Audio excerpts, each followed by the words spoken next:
Ensure کیا جا رہا ہے کہ جناب یہ ضروری پلانے ہیں اور پلائے جائیں ہر بچے کو۔ ان پر بات کرنے کے لیے ڈاکٹر شہزاد آصف بیگ صاحب نے ہمیں جوائن کیا، ہمارے پروگرام کا حصہ بنے ہیں۔ آپ نیشنل کوارڈینیٹر ہیں اس سارے پولیو سے پاک پاکستان ہمارا عزم کیمپین کے۔ ان سے بات کرتے ہیں۔ السلام علیکم ڈاکٹر شہزاد صاحب۔ جی وعلیکم السلام۔ ڈاکٹر صاحب بہت شکریہ پاکستان ٹیلی ویژن نیوز میں ہمارے اس شو کا حصہ بننے کا، اپنا وقت دینے کا۔ پولیو سے پاک پاکستان ہمارا عزم، سر بالکل اسی تھیم کے ساتھ، اسی سلوگن کے ساتھ ہر دفعہ کیمپین چلائی جاتی ہے، قطرے بھی پلائے جاتے ہیں، جان ہتھیلی پر رکھ کر ورکرز جو ہے وہ پہنچتے بھی ہیں، ٹیمیں بھی پہنچتی ہیں، اویئرنیس کی کیمپین بھی جو ہے وہ بھرپور طریقے سے چلائی جاتی ہے، لیکن اس کے باوجود اس طرح سے ہم وہ جو ایک الٹیمیٹ اینڈ ہے پولیو سے پاک پاکستان کا وہ حاصل نہیں کر پا رہے۔ سر کہاں آپ کو لگتا ہے کہ کوئی لوپ ہول، کوئی ایکلیز ہیل کس جگہ پر ہے؟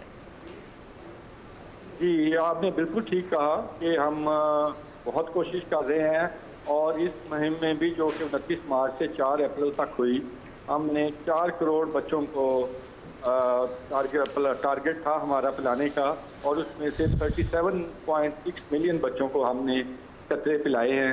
بلوچستان میں ہم کمپین نہیں کر سکے اس لیے کہ وہاں پہ ورکر کی اسٹارٹ چل رہی تھی۔ جی آپ نے اگر جب پوچھا کہ ہماری ایکچولی سیل کیا ہے، تو ہماری ایکچولی سیل یہ ہے کہ جو بچے ہر کمپین میں رہ جاتی ہیں قطرے پلانے سے، جس طرح اس کمپین میں جو ہمارے پاس ابھی تک کا ریکارڈ ہے، اس میں 5,27,000 بچے تقریباً ایسے ہیں جو ہمارے پاس ریکارڈڈ ہیں، لسٹ ہے کہ ان بچوں کو جب ہماری پولیو ٹیم گھر میں قطرے پلانے گئی تو یا تو وہ گھر میں نہیں تھے یا انہوں نے قطرے پلانے سے انکار کر دیا۔ یہ وہ بچے ہیں جن میں وائرس بچ جاتا ہے، نشوونما پاتا رہتا ہے، اور بعد میں دوسرے بچوں کو لیے خطرے کا باعث بنتا ہے۔ ہمارا ٹارگٹ یہ ہے کہ اگر ہم 2-3 اچھے راؤنڈ کر لیں جس میں ہم 95% کا بچوں کو ڈالیں، تو انشاءاللہ ہم اس موذی مرض سے نجات حاصل کر سکتے ہیں۔ بالکل ڈاکٹر صاحب، آپ نے بجا فرمایا۔ ڈاکٹر صاحب جیسے آپ نے وجہ بتائی کہ جو بچے رہ جاتے ہیں جن میں یہ وائرس رہ جاتا ہے، یہی وجہ ہے کہ پاکستان سے یہ مرض جا نہیں رہا۔ جب والدین انکار کر دیتے ہیں، یہ بڑا پرانا مسئلہ چلا آ رہا ہے پولیو کے قطروں کو لے کر۔ بہت ساری اویئرنیس کیمپینز بھی ہم دیکھتے ہیں کہ چلائی جاتی ہیں کہ والدین کو سمجھایا جا سکے کہ یہ پولیو کے قطرے کتنے ضروری ہیں آپ کے بچے کے مستقبل کے لیے۔ مزید کیا اقدامات کرنے کی ضرورت ہے کہ والدین کی طرف سے اس ہچکچاہٹ کا مظاہرہ نہ کیا جائے؟ آئی تھنک اس میں ہم سب کو اپنا اپنا رول پلے کرنا چاہیے۔ ہمارے مذہبی لیڈرز، ہمارے پولیٹیکل لیڈرز، تمام پارٹیوں کو اکراس دا بورڈ سب مل کے ایک لوگوں کو اویئرنیس دینے کی کوشش کریں کہ یہ جو ہم نے 2 قطرے پلانے ہیں بچوں کو، یہ ہم نے پاکستان کی خاطر پلانے ہیں، ہم نے اپنے بچوں کے صحت مند مستقبل کی خاطر پلانے ہیں، اور یہ ویکسین سیف ہے۔ یہ وہی ویکسین ہے جو پوری دنیا میں استعمال کی گئی ہے بشمول تمام مسلمان ممالک کے۔ اگر وہاں پہ ان ملکوں نے اس کو استعمال کیا ہے اور انہوں نے پولیو سے نجات حاصل کی ہے، تو ہم بھی حاصل کر سکتے ہیں۔ اگر یہ ویکسین سیف نہ ہوتی تو وہ ممالک بھی، مسلمان ممالک، اس کو استعمال نہ کرتے۔ یہ ضرورت ہے ہمیں سمجھنے کی۔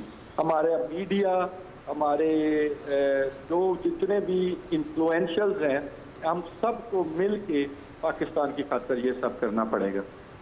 اچھا ڈاکٹر صاحب، یہ کہا جاتا ہے کہ پولیو بالکل ہر طرف سے، یعنی آپ کی ٹیم کی طرف سے پورے ملک میں نہایت اچھے طریقے سے ہم ہر شخص میرا خیال میں گواہ ہے کہ ان کے گھر میں دستک دی جاتی ہے، پوچھا جاتا ہے، باقاعدہ جو ہے وہ قطرے پلانے کی مہم جاری رہتی ہے اور پلانے کی کوشش بھی کی جاتی ہے۔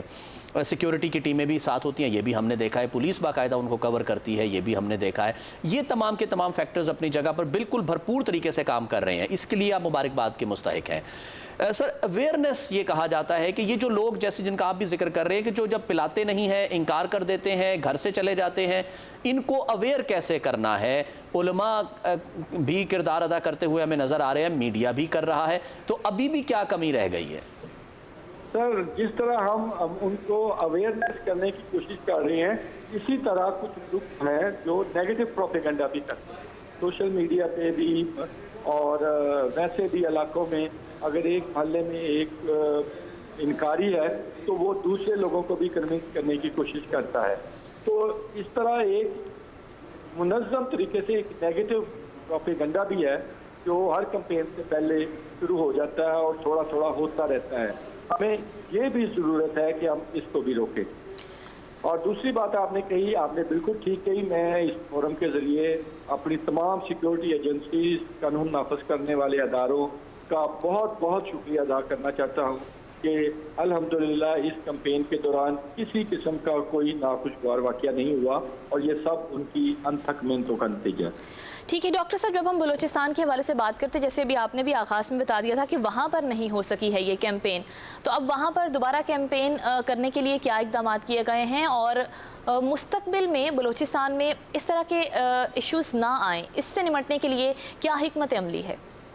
ہاں, سب سے پہلے تو میں یہ بتا دوں کہ ہمارے لیے پاکستان میں جو سب سے آپ کہہ سکتے ہیں کہ مستقل ایک علاقہ ہے جہاں سے ہم وائرس کا کبھی بھی خاتمہ نہیں کر سکے, تو وہ بلوچستان ہے اور بالخصوص قلعہ عبداللہ ہے.